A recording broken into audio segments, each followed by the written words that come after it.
istri kita gitu kan, tanpa kita sadari. Nah, yang paling banyak sekali mungkin kita pernah nyakitin secara batin, ya kan? Ya, para asatid, ustadz, para habaib mungkin nggak pernah merasa berdosa. Padahal katanya sunnah Nabi kan, pesan-pesan Nabi itu jelas di dalam khutbatul wada, di akhir khutbatul wada pesan Nabi, muliakan wanita, jangan sakitin, baik lahir maupun batin. Mungkin kita pernah menyakiti perempuan secara batin. Maka malam hari ini Ustadz Benny menyampaikan tema malam hari ini. Silakan Ustadz Benny, tafadhol waktu, silakan untuk sampaikan. Nanti silakan sahabat-sahabat untuk bertanya. Silakan Ustadz Benny. Baik, terima kasih Ustadz Ojan. A'udzubillahi minasyaitonirrajim. Bismillahirrahmanirrahim.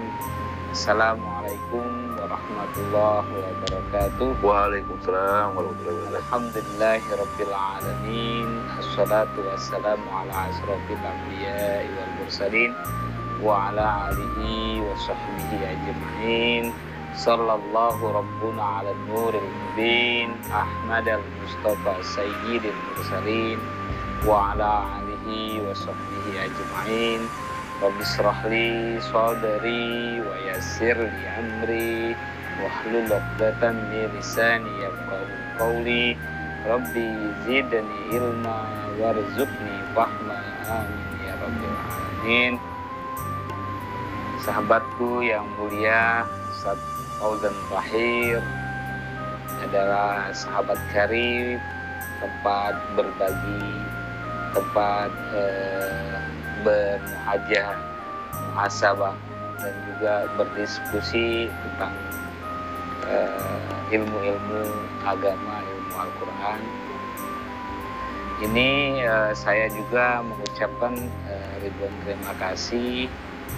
Kalau bahasanya beliau tadi, kalau memilih seorang fasilitator atau pembicara itu harus punya kriteria yang panjang. Oh, yang panjang. Saya tahu modern itu. Makanya saya nggak berani. Temanya agak berat. Apalagi Ustaz Aris agak berat juga. Alhamdulillah. Cuma agak lurus kuliah. Satu kehormatan bagi saya. Ya.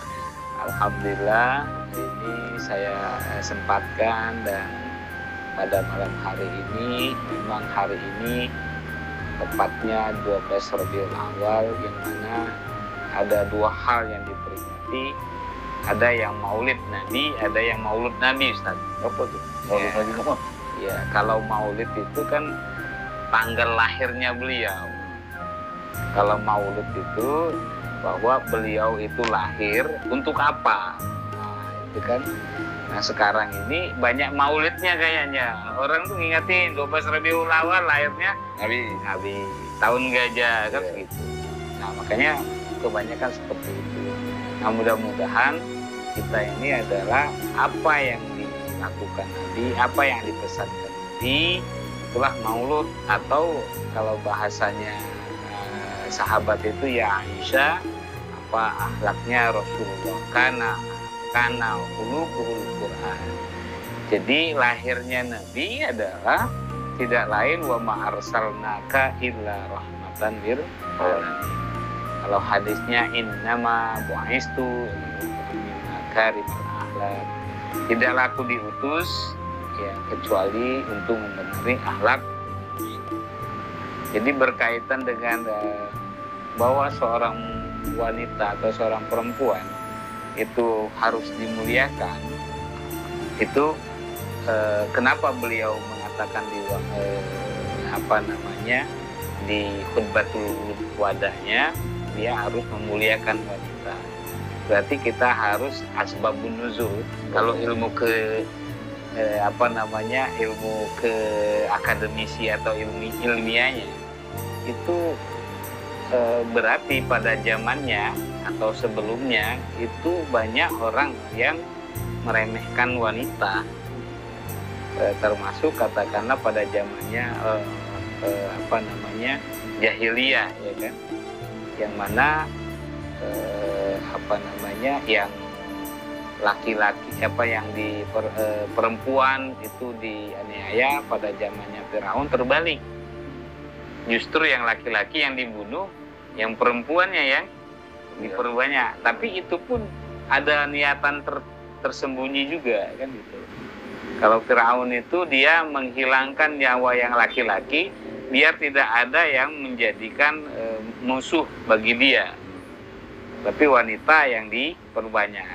Nah ini kebalikan. Kalau zamannya Rasulullah, bahwa dia mengamankan bahwa dulu seorang wanita itu ada melahirkan anak perempuan itu menjadi aib bagi mereka. Iya. Nah, maka ada yang punya anak perempuan dikubur hidup-hidup.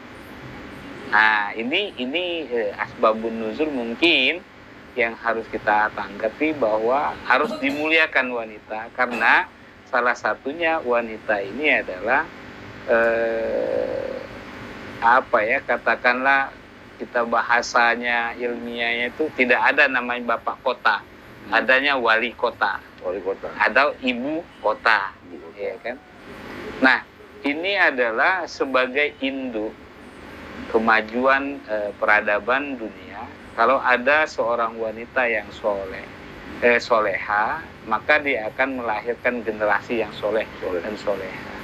Ini saya ambil peradaban ini yang kita akan kupas ya, berdiskusi, berdialog. Tadi Ustaz Fauzan sudah mengutip surah An-Najm ayat 32. Memang di sana bahwa jangan kamu merasa diri kamu itu suci.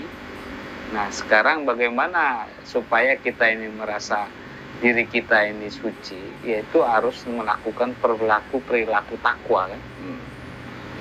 Nah jadi orang yang mulia itu baik laki maupun perempuan, sebenarnya di Al-Hujarat 49 ayat 13 itu baik laki-laki maupun perempuan ketika dia melakukan ketakwaan, ya kan? Orang yang mulia di sisi Allah adalah orang yang bertakwa. Nah berarti di sisi gelapnya pada zamannya Rasulullah, wanita dianggap itu hina. Kemungkinan di saat itu adalah orang-orang yang katakanlah yang belum mengenal hukum atau tidak mau mengikuti hukum yang benar, karena berbicaranya di sana adalah jahiliyah ini adalah orang yang menutupi kebenaran. Kemungkinan wanita itu dijadikan pelampiasan nafsu bisa. Nah, ketika datangnya Rasulullah, ayo kita kembali bahwa terlahirnya kita, hebatnya kita adalah ada seorang wanita yang di belakang kita atau di samping kita. Tetapi di sekarang Ustaz disalahgunain. Ada peribahasa mengatakan orang yang hebat itu, seorang laki-laki yang hebat itu karena ada seorang perempuan yang di belakangnya. Nah belakangnya ini kan ada panjang. Siapa? Sebenarnya istrinya atau yang mana? Kalau istrinya bisa saja berdebat kita tadi Ustaz. Orang yang hebat itu ada namanya wanita misalnya. Saya hebat karena ada seorang wanita di belakang. Berarti kalau istri biar lebih hebat lagi tambah 3 Ustaz. Jadi 4. Jadi lebih hebat. Ternyata bukan itu. Kenapa? Yang melahirkan kita itulah yang hebat. Makanya ibu. Nah ini yang harus kita kembalikan. Berarti kalau Ustadz tadi pakai ilmu ilmiahnya majas, ya kan, perumpamaan antara wanita itu, seorang wanita dengan seorang ibu itu diumpamakan kemuliaannya itu bisa. Karena apa? Kita mengambil betapa mulianya seorang ibu itu bisa diberi kepercayaan oleh Allah. Apa itu namanya? Ditanamkan sifat Ar-Rahman, Ar-Rahim. Maka dia diberikan sempat untuk hamil, mengandung di dalam rahim. Jadi rahim, sifat kasih sayangnya Allah diletakkan di dalam wanita. Nah, ini yang harus kita tanamkan. Kalau kita lihat, coba kita buka di surah ke-19 ayat 96. Surah 19 ayat 96. Ya. A'udzu billahi minasyaitonir rajim. Bismillahirrahmanirrahim. Innal ladzina amanu wa 'amilus solihati sayaj'alu lahumul rahmah wa'dan. Sesungguhnya orang-orang yang beriman dan beramal soleh, kelak Allah yang Maha Pemurah akan menanamkan dalam hatinya mereka rasa kasih sayang. Jadi karena simbol ibu itu adalah orang yang penuh dengan kasih sayang, wajar orang yang dilahirkan, orang yang dibesarkan, orang yang dibina itu menyayangi dia karena dia memberikan kasih sayang yang penuh. Nah, ini yang wajib kita hormati. Nah, sekarang wanita yang seperti apa, kan begitu.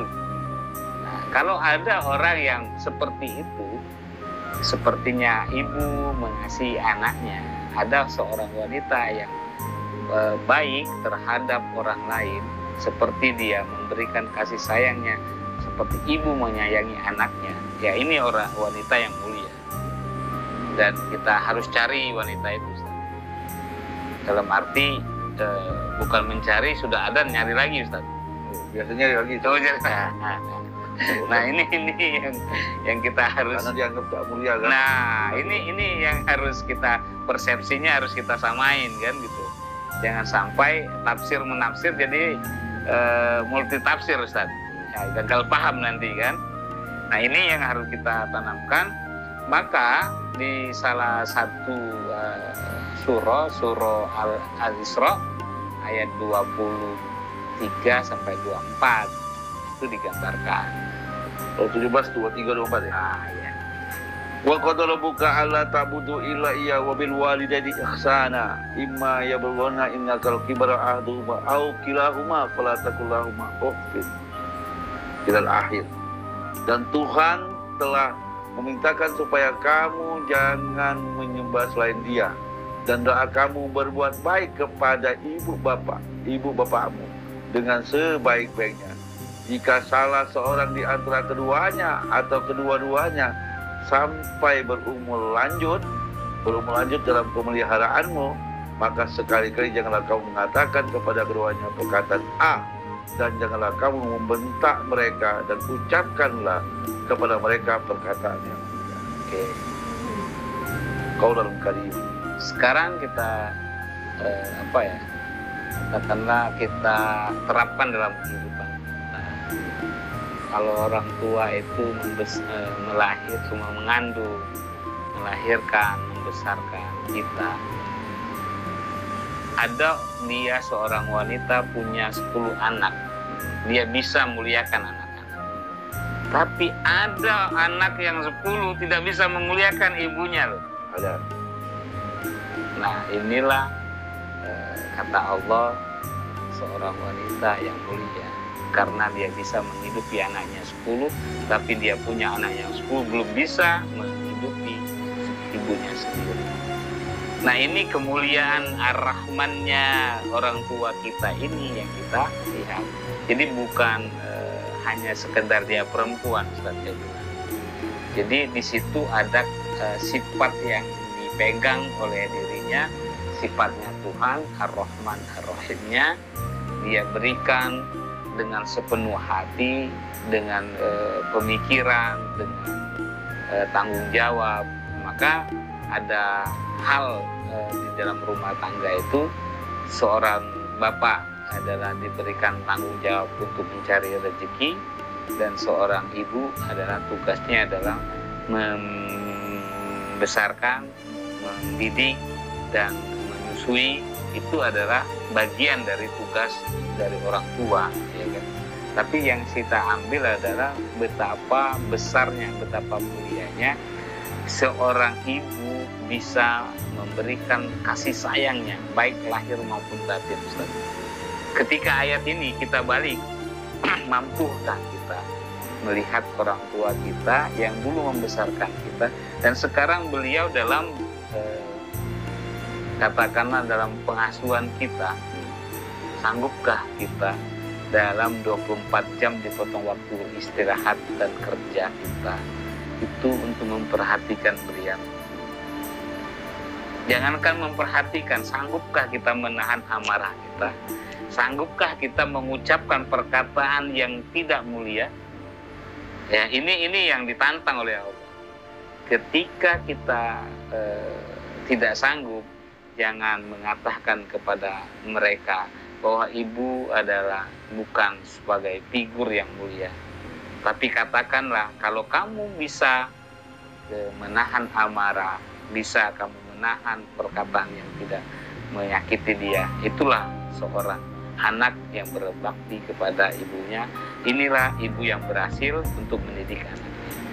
Ini luar biasanya. Maka kata Allah, seorang yang mulia itu ketika perilakunya memberikan dampak positif kepada anak-anaknya, maka disebutlah ibu adalah simbol kesuksesan seseorang dalam kehidupan.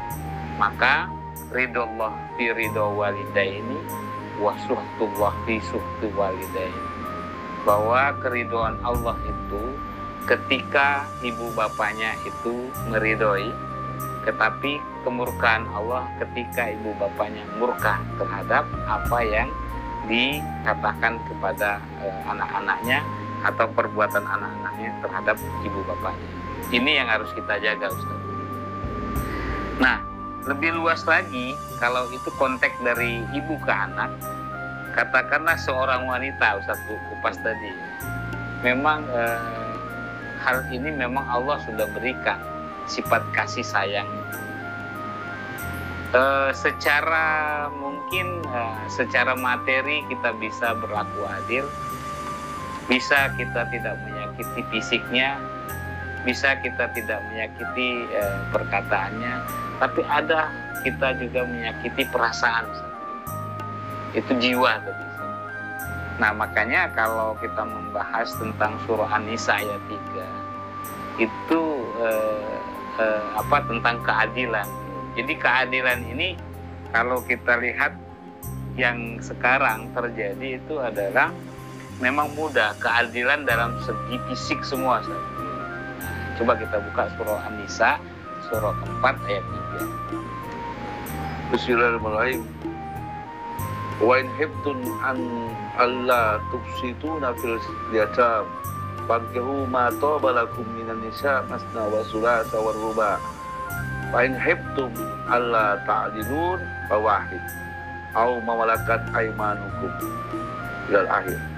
Dan jika kamu takut tidak akan berlaku adil terhadap hak-hak perempuan yatim bagi kamu mengawininya, maka kawinilah wanita-wanita yang lain, yaitu senangilah yang kamu senangi, 2, 3, atau 4. Kemudian jika kamu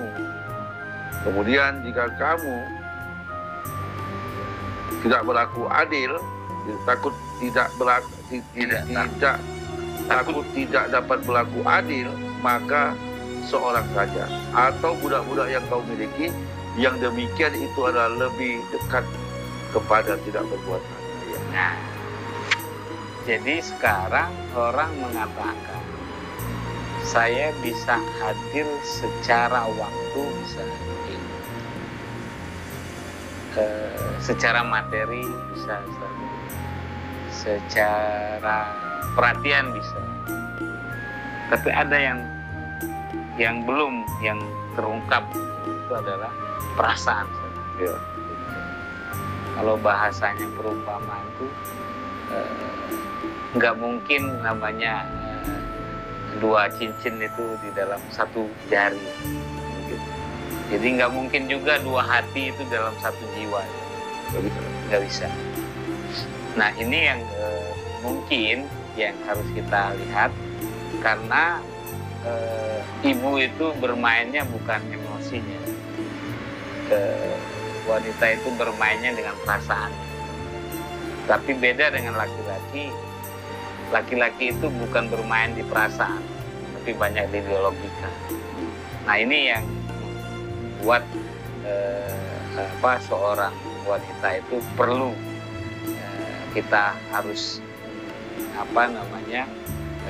dewasa untuk memahami. Kalau bahasanya hadis itu bahwa wanita itu dilahirkan dari tulang rusuk yang bengkok. Ketika kita nggak bisa meluruskan, dia bisa patah. Artinya di situ bukan tafsirkan bahwa wanita itu dilahirkan dari tulang kita gitu. Artinya dia adalah bagian dari diri kita sebenarnya. Kalau prosesnya penciptaan kan nggak mungkin Allah menciptakan manusia itu dari tulang. Tapi kan prosesnya dari surah Al-Mu'minun 12, ya kan, sampai 14. Nah itu harus kita pahami. Tapi bahasa personifikasi atau majas ini berjalan.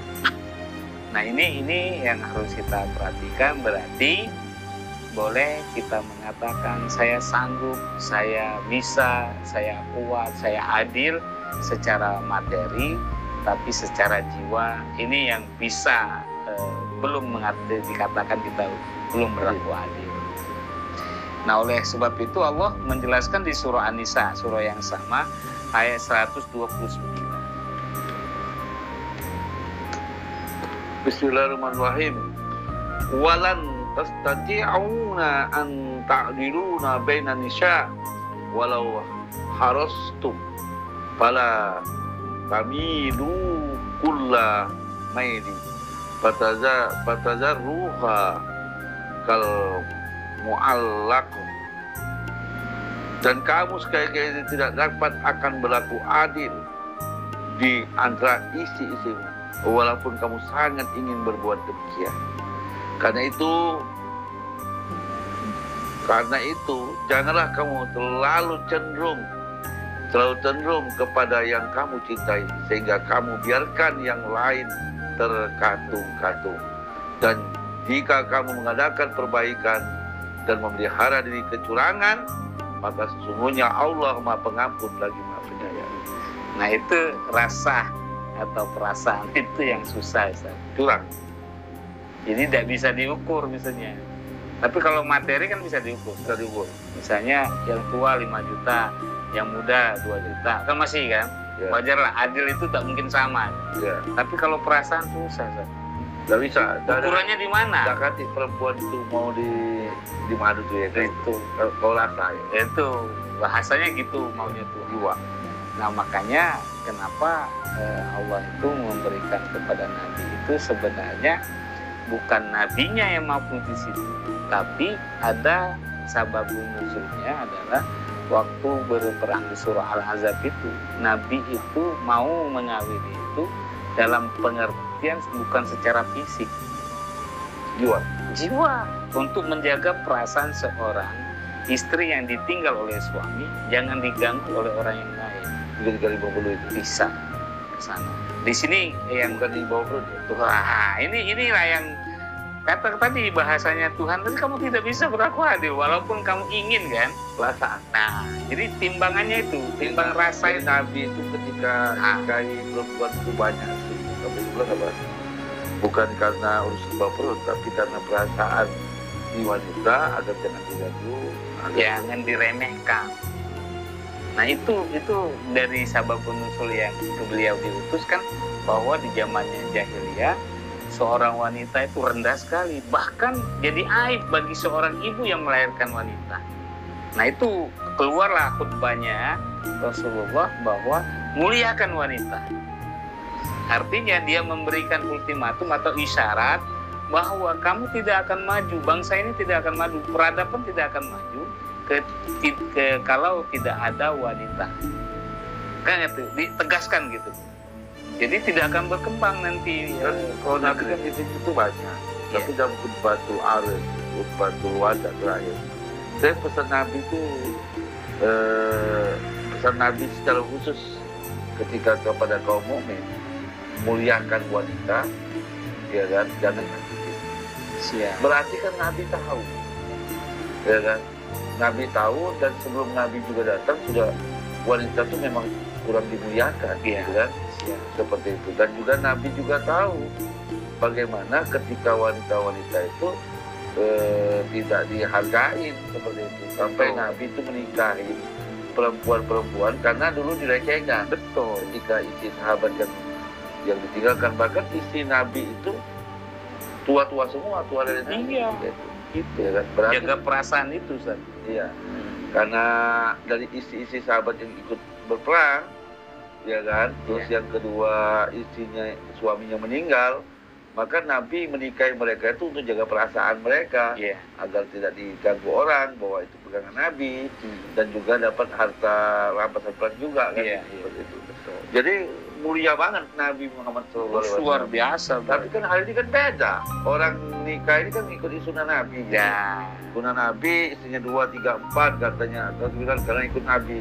Nabi lagi disalahkan. Padahal kita tidak tahu niatan Nabi itu dalam khutbatul wada. Kenapa Nabi Muhammad mengingatkan kaum mukmin untuk memuliakan wanita dan jangan menyakiti. Di sini punya makna. Betul. Nah hari ini jangan-jangan kita seorang ustadz atau seorang kiai, istri kita 2, 3, 4 itu sedang menyakiti Nabi sebenarnya. Siap. Ya kan? Karena pesan Nabi mau catut nama Nabi. Catut nama Nabi itu kan seperti itu. Jadi saya juga baca gitu. Saya baca Bung Karno ya, buku terakhir dia. Catatan terakhir dia tentang istri-istrinya. Jadi Bung Karno itu terakhir nggak punya istri terakhir. Tidak ada istri. Tapi dia bilang gitu. Perempuan itu seperti piring. Ya. Ketika piring itu retak, kita perbaiki dengan bagus. Sampai retak piring itu nggak ketahuan lagi. Itu masih ada retak. Ya. Nah, wanita itu seperti piring. Ketika piring itu retak, kita perbaiki, susah. Tetap walaupun masih piring itu bagus, tetap ada kelihatan karena rasa. Jadi yes kata perempuan tadi, atau aku selesai, tapi kan rasanya itu kan. Jadi Nabi Muhammad ini luar biasa, arti memperhatikan menikahi perempuan itu dengan memuliakan mereka. Makanya ada satu ayat dalam Quran, ketika kamu memuliakan janda yang melalui nikah tadi kamu harus memuliakan anak yatim. Lagi statementnya. Benar. Untuk jaga kehormatan dan seperti itu. Betul. Ya tadi kembali lagi kita dengan bahasan tentang kemuliaan ini, berarti sekarang jangan sampai kita ini sedikit-sedikit mengataskan Nabi. Ya kalau Maulid Nabi Muhammad kan nggak pernah dibahas. Nah itu. Apalagi pesan Nabi dalam khutbatul wada, kalau menurut saya hadis terakhir dari sisi Nabi, peringatan, wahai kaum mukmin, mungkin pertemuan kita terakhir dan khutbatul wada, khutbah perpisahan, maka kaum laki-laki tolong kaum mukmin muliakan perempuan, jangan nyakiti. Tapi kan dalam faktanya di khususnya umat Islam banyak terjadi cerai. Bahkan di pengadilan agama itu KDRT itu loh. Kasusnya KDRT, terus suaminya nyabu macam-macam gitu, atau narkoba. Nah, terus kasusnya salah satunya KDRT, kalau banyak soal KDRT, arti menyakiti perempuan. Nah, ini orang Muslim loh. Berarti kan peringatan Maulud Nabi yang setiap tahun itu tidak ada pesan di sini. Padahal Maulud Nabi Muhammad itu pesan-pesan Nabi itu salah satunya bukan sekedar memperingati, pesannya Nabi itu dalam khutbatul wada, muliakan wanita dan jangan nyakitin gitu. Nah ternyata KDRT-nya ini yang KDRT kalau kita lihat ya KDRT mungkin kalau kita buka di setiap kabupaten atau perempuan mau ngomong mungkin banyak. Pasti. Berarti bahkan ustadz pun juga ada pelecehan perempuan di Indonesia itu luar biasa. Ada HAM wanita, ada HAM anak, bahkan pernikahan di bawah umur juga nggak boleh gitu. Begitu pelatihan bangsa ini dengan lembaga-lembaga, tapi nilai-nilai ini yang belum ditegakkan hukumnya, ya kan? Nah, kemarin kan ada kejadian seperti itu, untuk dia seorang publikasi, seorang lembaga komunikasi dilarang untuk tampil orang-orang yang KDRT. Salahnya seperti itu. Jadi orang-orang itu publikasi melecehkan perempuan, tidak melecehkan perempuan atau di KDRT harus, karena kasihan, ya kan seperti itu. Nah, bisa nggak Ustaz berpoligami itu yang dikatakan oleh kaum yang suka poligami gitu ya, 2, 3, 4 dan dia mengatakan mencatut nama Nabi, bisa nggak itu dikatakan juga bisa menyakiti istri secara batin yang rasa tadi? Berarti kan kalau rasa tadi berarti melanggar, tidak memuliakan wanita gitu, menyakiti perempuan kan. memuliakan wanita berarti tidak menyakiti perempuan. Betul. Secara batin. Betul. Seperti itu. Nah, Gimana Saudara? makanya kalau mencatut bahasa sampaian tadi harus panjang kajian betul. Salah satunya kalau kita bicara prosesnya, paling tidak seorang istri lah yang dalam arti dia melihat pada diri dia mungkin ada kekurangan yang belum dia berikan kepada suami, sehingga dia akan memberikan pada wanita yang lain yang bisa memberikan apa yang dia belum punya. Sehingga perasaan yang katakan tadi tersakiti itu hilang karena dia sudah merasakan bahwa apa yang dia belum miliki itu kan wajar kalau saya harus memberikan apa namanya yang saya miliki, saya carikan kepada wanita yang sudah akan bisa ya kekurangan saya ditutupi oleh yang lain untuk suaminya. Itu mungkin dasar yang katakanlah muasyarah bil ma'ruf lah ya, artinya musyawarah yang baik gitu kan. Tapi kalau misalnya lihat retak tadi bahasanya, kemungkinan tetap kelihatan, tapi ada rasa yang hilang atau yang merasa tersakiti tidak, karena dia sudah legowo dalam diri dia sendiri. Tapi kalau seorang laki-laki yang milih, walaupun tadi kelihatannya rata atau baik, rapi, tapi ada rasa yang tersakiti karena apa? Tidak izin atau tidak bertanya lagi, tidak lagi berdiskusi. Beda kalau yang wanita yang memberikan kesempatan. Tapi saya membaca buku tentang buku terakhir pesan dia terakhir tentang wanita. Karena Bung Karno kan banyak istri itu. Tapi seorang proklamator ada pesan terakhir gitu. Pesan terakhirnya gini, wanita tuh ibaratkan seperti piring yang sudah retak, terus kita perbaiki, rapi dan ternyata tidak retak lagi. Sebenarnya itu masih ada retak. Karena perempuan itu akan terasa sakit gitu kan. Lebih baik cerai sekalian dia kan. Betul. Seperti Bung Karno salah satunya dia berpesan kepada pembaca buku, mungkin yang baca bukunya, saya pernah baca bukunya itu. Berarti Bung Karno itu dia berpesan kepada bangsa negeri ini bagaimana seperti pesannya Nabi tadi, memuliakan wanita jangan menyakiti. Karena Bung Karno dalam sejarahnya ketika dia nikah dengan istri, dia pasti izin dengan istri pertama. Betul. Tapi ketika istri ini yang pertama tadi istrinya tadi merasa tersakit jiwanya, terus istrinya minta cerai, diceraikan oleh Bung Karno. Betul. Karena tidak merasa kesakitan.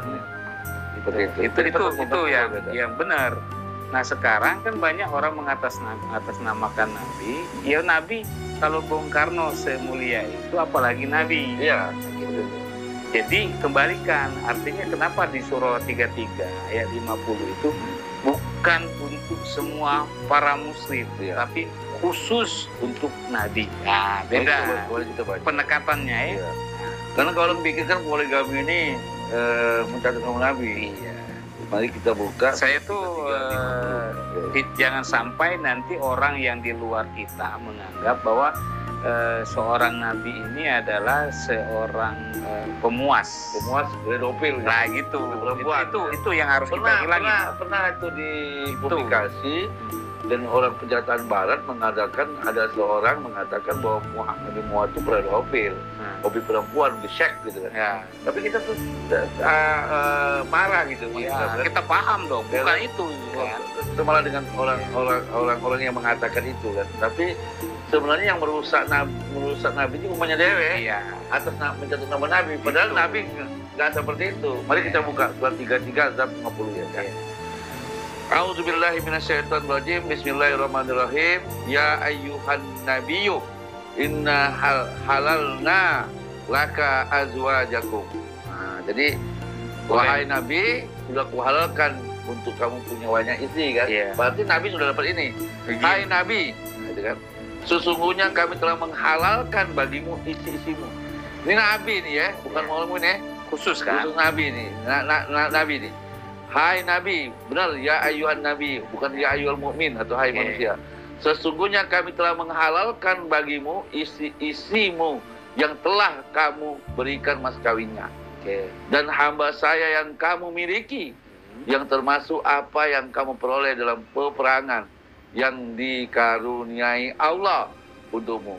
Dan demikianlah anak-anak perempuan dari saudara laki-laki bapakmu, dan perempuan dari saudara perempuan bapakmu, dan perempuan dari saudara laki-laki ibumu, dan anak-anak perempuan dari saudara perempuan ibumu yang turut hijrah bersama kamu, dan perempuan yang mukmin yang menyerahkan diri kepada Nabi kalau Nabi mau mengawini, sebagai pengkhususan bagimu, bukan untuk semua orang mukmin.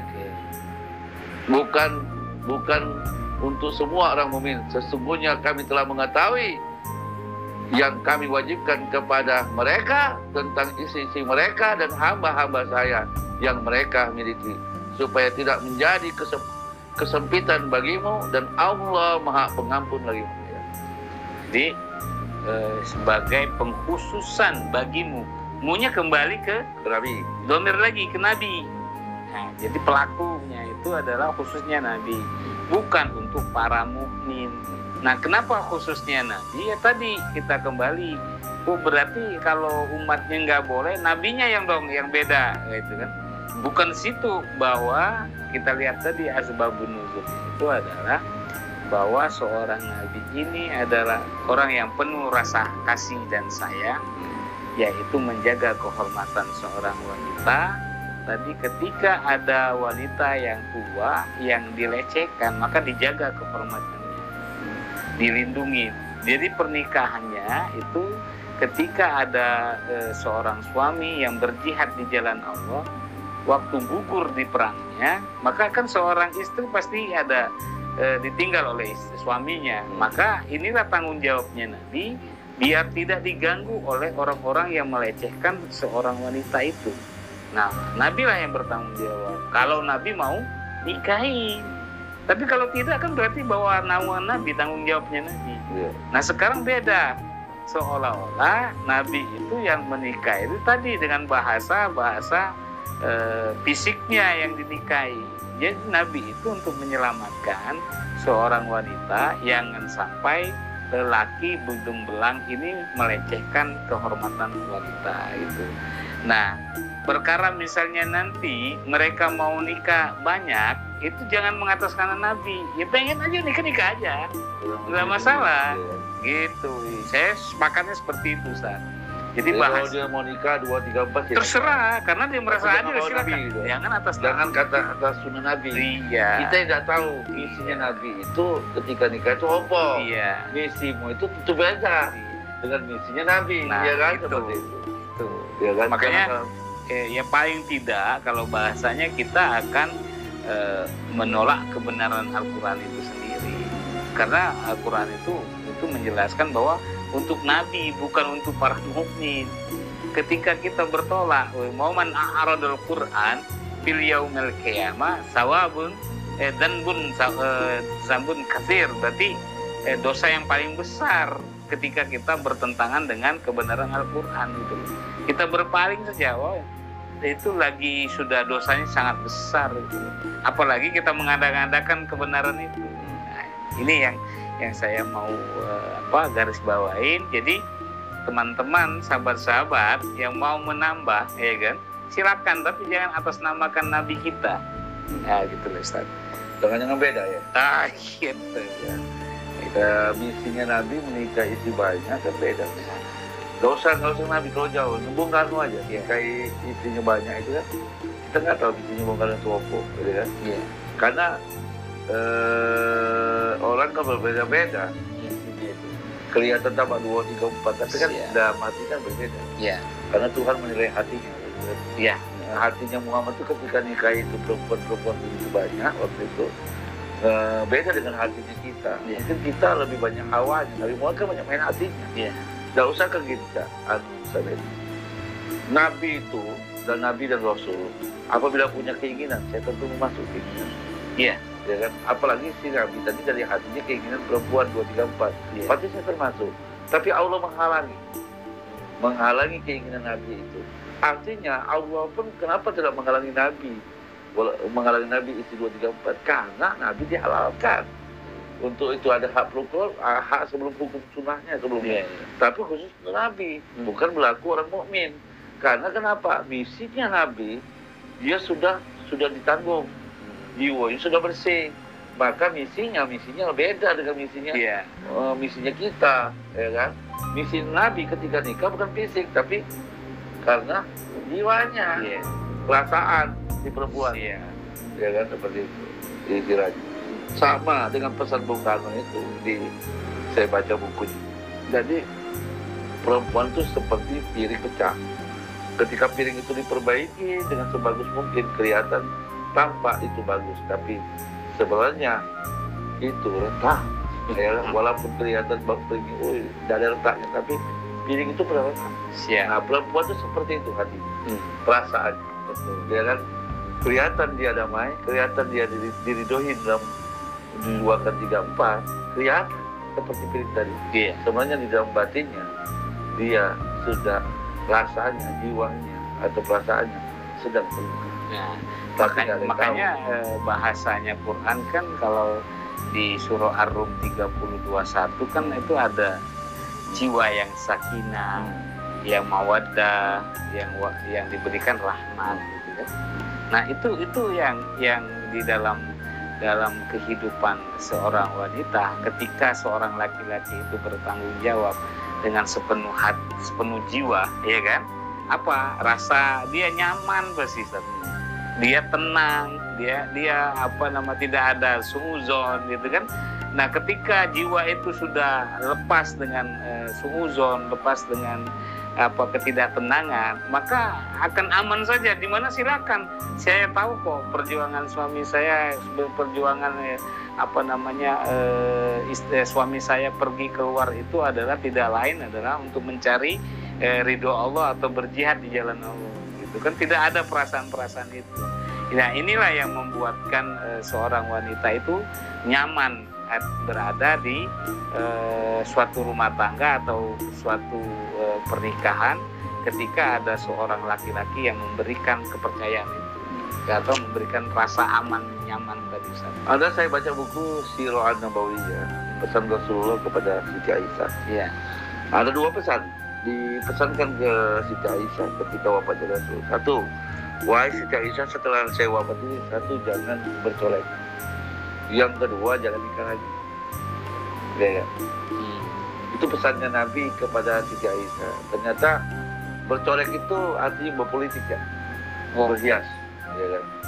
Nah, nikah lagi itu nggak boleh nikah lagi karena Siti Aisyah kan, Siti Aisyah ini muda waktu itu. Jadi dipesan oleh Nabi seperti itu. Artinya Nabi pun juga nggak menyarankan gitu kan istri dia untuk nikah gitu kan, seperti itu. Artinya ada sesuatu, ya kan? Ada sesuatu, gitu. Ada sesuatu, ya kan? Bahkan dalam satu riwayat, Rasulullah pernah pesan dengan Ali, wahai Ali, jangan sakiti anak perempuan kepada. Artinya Nabi pun nggak mau anak perempuannya dipoligami, loh kan? Betul, ya kan? Pesan Nabi Muhammad kepada Ali bin Abi Thalib. Artinya Nabi Muhammad melarang Ali bin Abi Thalib mempoligami Fatimah. Iya. Ya kan? Artinya kalau bahasa kiasnya itu jangan sakitin perasaannya. Perasaan wanita yang sudah kau nikahi. Apalagi itu adalah anak saya. Kan begitu bahasanya. Jadi pesannya kan. Kalau pesan orang tua sama pasti begitu. Jadi pesan Nabi itu sama dengan pesan orang tua. Iya. Ketika orang tua mana yang anaknya mau dipoligami atau disakitin gitu kan, seperti itu. Ketika awal pertama seorang suami berpoligami itu sakit pertama kali kan. Yang paling sakit itu orang tuanya, seperti itu. Makanya Nabi Muhammad memesan kepada Ali bin Abi Thalib, wahai Ali bin Abi Thalib, jangan kau poligami, ya kan? Yeah. Karena apa? Kenapa Ali bin Abi Thalib tidak protes dengan Nabi Muhammad yang istri ketika itu banyak? Yeah. Karena Ali bin Abi Thalib tahu. Ali bin Abi Thalib tahu bahwa Nabi Muhammad yang luar biasa ini, misi nikah banyak itu karena tidak pernah mempoligamikan saja satu. Iya. Jadi Rasulullah pajak istri itu setelah Siti Aisyah. Siti Aisyah dan istri Nabi Siti Aisyah itu yang gadis, lainnya semua jadi tua semua. Iya. Nah, kenapa Ali ketika itu nggak protes? Ya Rasul kan poligami, masa aku nggak boleh poligami gitu ya? Iya. Berarti kenapa Ali nggak protes? Karena Ali bin Abi Thalib secara babul ilmu dekat dengan Nabi Muhammad tahu benar bahwa Rasulullah berpoligami bukan urusan jasa dia atau fisik, tapi dia hanya misi perjuangan, misi untuk muliakan wanita. Maka pesan dari wasiat Nabi tadi kan salah satunya itu. Iya kan? Betul. Artinya ya, artinya penting sekali pesan Nabi. Nah, makanya malam hari tema salah satu kan menghormati wanita, jangan sakitin gitu. Jadi bagaimana sih memuliakan wanita?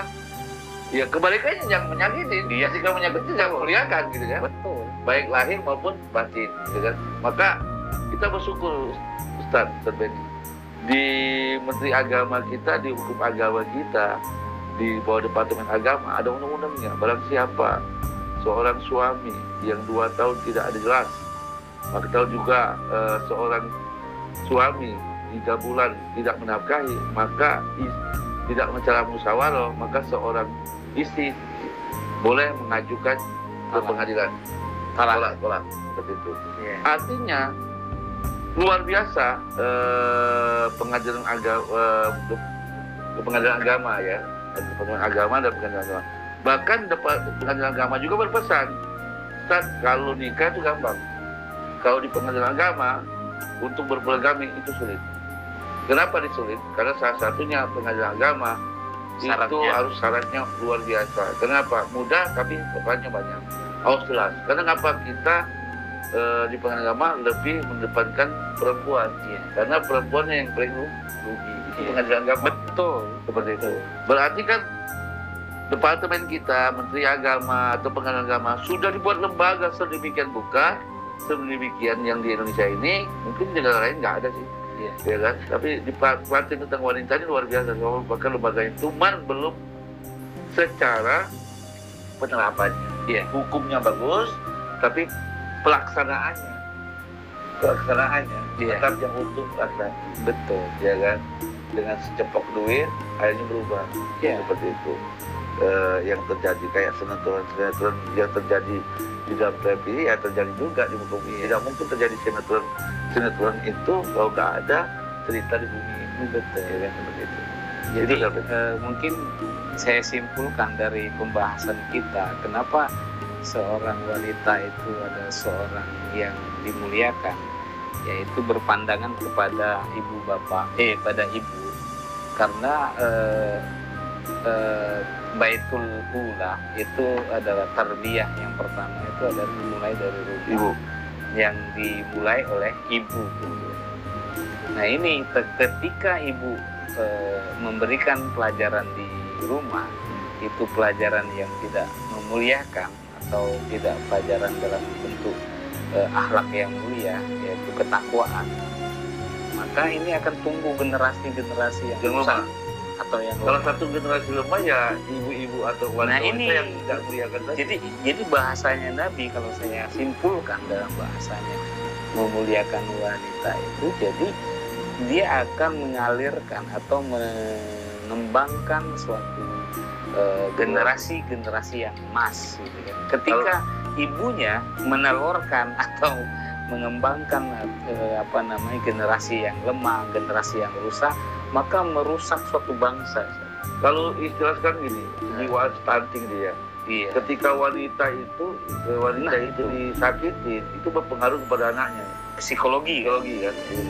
Gitu. Jadi benar kata Nabi itu, ketika berwata memuliakan wanita, jangan sakitin. Artinya kan ini akan dari wanita ini akan lahir generasi masa depan. Betul. Tapi kalau ini disakitin, dirusak, ya kan, akan disakitin, akan anaknya yang tidak mulia itu. Ini sahabat ini, sebelum kita sapa dulu sahabat-sahabat kita yang ikut bergabung di program MQTV malam hari ini. Ya, terima kasih kepada Ika Farid dari Jombang, Assalamualaikum. Waalaikumsalam. Ini Sulaiman dari Pekanbaru, ya kan? Tapi lagi tugas di Bandung. Robo Ati, channel. Robo Ati ini kepunyaan ini Gresik. Oh, Gresik. Robo Ati, Hartono. Oh iya. Basori, Mas ya, Sori. ya, Iya, Ham. siap. Terus dari Cak Hartono, salam, ya kan? Siap. Seperti itu. Salam. Terus juga dari Ustaz. Kis Frisiwati dari Jakarta, Udin Gones dari Jakarta, Mahfud Sidik dari KM12, Mahfud Sidik dari Iya, KM12, 12 karya kan? Simon Kades, Anjar Rizky, Wise. ya kan? Bisa. Terus udah Imas dari Cipanas, Arianto Ismail dari Jakarta, tapi dia Tulang Bawang. Ini ada pertanyaan Ustaz Beni Oke. dari sahabat kita. Assalamualaikum Ustaz, kok ada yang bilang nikah lebih dari satu itu sunnah Nabi? Apa betul istri Nabi itu 4? Iya. Dan adakah pendapat yang mengatakan boleh nikah lebih dari satu itu asal bisa adil untuk istrinya? Mohon penjelasan Ustadz, terima kasih. Iya. Dari Ika Farid, Jombang. Terima kasih Ika Farid, Jombang. Jadi kita kalau pertanyaannya kita kembali ke Al-Quran tadi, bahwa di surah ke-4 ayat 3 itu kan kalau bicaranya ketika kalian berbicara tentang adil, adilnya ada 2, adil secara batiniah dan lahiriah. Kemungkinan adil itu tidak perlu sama, ya betul, kita sepakat. Tapi secara lahiriah bisa. Kalau secara batiniah ini susah gitu kan. Ya dalam arti tadi perasaan itu yang membuat susah seorang wanita itu. Nah, pertanyaannya apakah nikah lebih dari satu itu sunnah Nabi?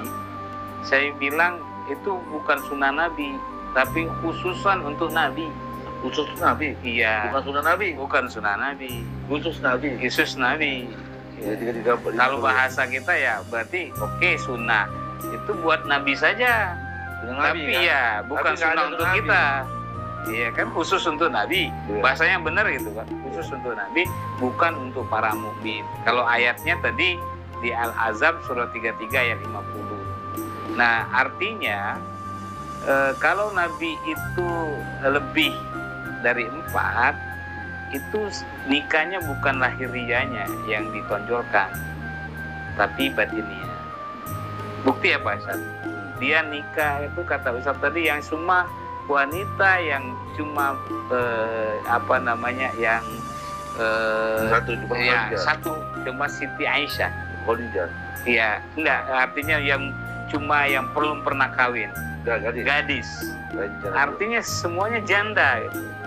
Sekarang pun janda pun itu pun ada. Kalau kita mau bahas tentang sebab-sebabnya kenapa? Kalau kita berbicara logika, seorang laki-laki itu Ahmad bin Abdullah berumur 25 tahun. Berarti dia belum dikatakan nabi karena dia lahir itu umur 25 bernama Ahmad bin Abdullah. Kapan mauludnya? 40 Ustaz.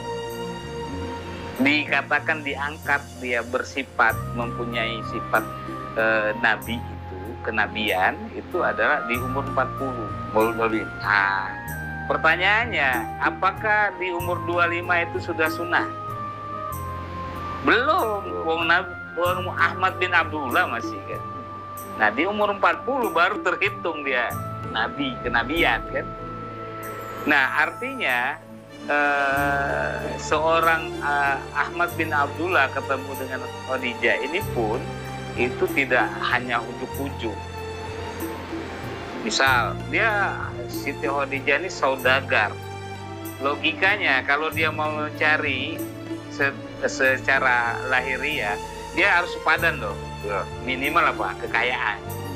Sementara Ahmad bin Abdullah ini belum, nggak sepadan, karena dia masih dalam yatim, dia tetap masih mengembala begitu. Nah, apa kelebihannya Siti Khadijah kalau kita ambil pelajarannya kepada Ahmad bin Abdullah ini adalah kejujurannya. Artinya ke jiwa lagi kan. Nah, ketika jiwanya Ahmad bin Abdullah ini baik, dia butuh itu adalah sebagai orang yang memberikan perhatian, memberikan ketenangan, memberikan pedoman hidup, sehingga Ahmad bin Abdullah ini dianggap layak untuk mendampingi seorang saudagar namanya Khadijah. Nah, di umur 40 tahun mulai, artinya setara lah dalam segi lahirianya kan, pendapatan, mungkin jabatan, kedudukan, gitu. Nah, ini yang harus kita lihat lebih komprehensif, lebih umumnya, keseluruhan. Jadi saya katakan apakah benar itu sunnah Nabi? Bukan. Yang benar itu khusus untuk Nabi. Tapi kalau misalnya dikatakan sunnah pun itu sunnah untuk Nabi yang tidak diikuti oleh umatnya Nabi. Oke? Nah, jadi seperti itu jawabannya. Kalau memang nanti ada lagi boleh diminta nomor saya atau ke langsung Ustadz Fauzan. Nah, gitu. Ya, jadi apakah nikah 2, 3, 4 itu sunnah Nabi? Ya, sunnah Nabi benar, tapi khusus untuk Nabi, bukan berlaku untuk orang mukmin. Iya. Jadi saya pernah baca satu ayat itu ada memang sunnah Nabi, ya, sunnatun Nabiyyin, ya kan? Nah, Nabi sebelum Muhammad kan banyak isinya sunnah Nabi itu. Nah, Nabi setelah Nabi Muhammad disunahkan Nabi Muhammad mengikuti, tapi tidak banyak. Tapi itu sesuatu Nabi, bukan berlaku buat orang mukmin. Karena jelas di surat 33 Ahzab ayat 50. Jadi bukan sunnah Nabi, khusus Nabi, ya kan? Memang sunnah Nabi, tapi khusus Nabi, bukan khusus untuk mukmin. Karena dipatahkan oleh surat Ahzab ayat 50. Hai Nabi, sesungguhnya kami telah menghalalkan bagimu istri-istrimu yang telah kau berikan mas kawinnya, dan hamba saya yang kamu miliki, yang termasuk yang telah kamu peroleh dalam peperangan, dalam peperangan yang dikaruniakan oleh Allah untukmu. Demikian pula anak-anak perempuan dari laki-laki bapakmu, dan perempuan-perempuan dari saudara perempuan bapakmu, dan perempuan dari saudara laki-laki ibumu, dan anak-anak perempuan dari saudara perempuan ibumu, dan yang turut hijrah bersama kamu, dan perempuan yang mukmin yang menyerahkan diri kepada Nabi kalau Nabi mau mengawininya, sebagai penghususan bagimu, munya balik ke Nabi, sebagai penghususan bagimu, munya Nabi, bukan untuk semua orang mukmin. Sesungguhnya kami telah mengetahui apa yang kami wajibkan kepada mereka tentang isi-isi mereka, dan hamba saya yang dimiliki, supaya tidak kesempitan bagimu, dan Allah Maha Pengampun lagi Maha Penyayang. Artinya memang sunnah Nabi, tapi ingat khusus untuk Nabi, bukan berlaku semua orang mukmin. Tuh jawaban Ustaz Benny tadi. Jadi artinya jangan dibalik-balik ya hukum itu. Memang sunnah Nabi tapi khusus untuk Nabi, karena bukan berlaku orang mukmin. Kalau ada orang yang lebih dari nikah, dia mengatasnamakan sunnah Nabi, Nabi yang mana? Padahal ayat itu sunnah Nabi khusus untuk Nabi, bukan berlaku orang mukmin. Kalau mau ngikuti sunnah Nabi, ikut aja Nabi Muhammad yang kawin umur 25 itu dengan janda yang tua. Ada yang mau? Nggak ada yang mau, ya kan? Jadi kalau kata Ustaz Benny, kalau mau nikah 2, 3, 4, nggak usah bawa Nabi, bawa pribadi aja lah. Ya, jangan sampai Nabi kita setiap tahun kita memperingati Maulid Nabi, setiap tahun kita berselawat kepada Nabi, setiap hari kita berselawat kepada Nabi, memuliakan Nabi, memuliakan Rasulullah SAW, tapi faktanya kita sebagai umat menjelek-jelekkan Nabi, memburuk-burukkan Nabi. Padahal jelas di dalam khutbatul wada, khutbah terakhir Rasulullah, pesan Nabi itu, wahai kaum mukmin, muliakan wanita ya kan, jangan sakitin dia. Artinya pesan ini, kenapa di setiap Maulid Nabi tidak tersampaikan, ya kan, dalam khutbatul wada'nya. Ada lagi sahabat-sahabat yang mau nanya? Kalau nggak ada lagi, ini jam berapa? Jam 21.12, ya kan? 1 jam lebih kita bicara ini, Ustaz. Siap. Ya kan? Jadi judul malam hari ini kalau nggak ada yang bertanya.